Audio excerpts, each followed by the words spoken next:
Hi friends, welcome back to my channel. ఇప్పుడే అందిన వార్త. రాష్ట్రంలో మళ్ళీ ఎలక్షన్లండి. ఎన్నికల సంఘం కీలక ప్రకటన. పూర్తి వివరాలు అయితే వీడియోలో ఉన్నాయి.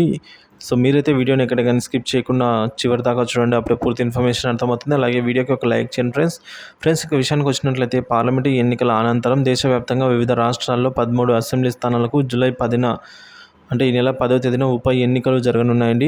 లోక్సభ ఎన్నికల్లో పలువురు ఎమ్మెల్యేలుగా గెలుపొందగా కొందరు ఎమ్మెల్యేల మరణంతో అసెంబ్లీ స్థానాలు ఖాళీ అయ్యాయి. దీంతో ఆయా స్థానాల్లో ఉప ఎన్నికలు నిర్వహిస్తున్నట్లు ఈసీ ఈ మేరకు తెలిపిందండి. రాష్ట్రాల వారీగా అసెంబ్లీ స్థానాలు ఇలా ఉన్నాయండి.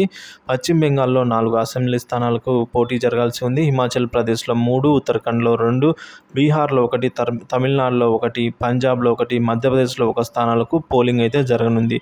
ఈ స్థానాలకు ఉప ఎన్నికలు జూన్ 14న నోటిఫికేషన్ విడుదలవ్వగా జూన్ 21న నామినేషన్లకు ముగిసిందండి. సో జూన్ 24న పరిశీలన, నామినేషన్ల ఉపసంహరణ, జూన్ 26న పూర్తయింది. అన్ని ప్రక్రియలు ముగిసిన తర్వాత జూలై 10న అనగా మరో 2 రోజుల్లో ఓటింగ్ అయితే నిర్వహించనున్నారని.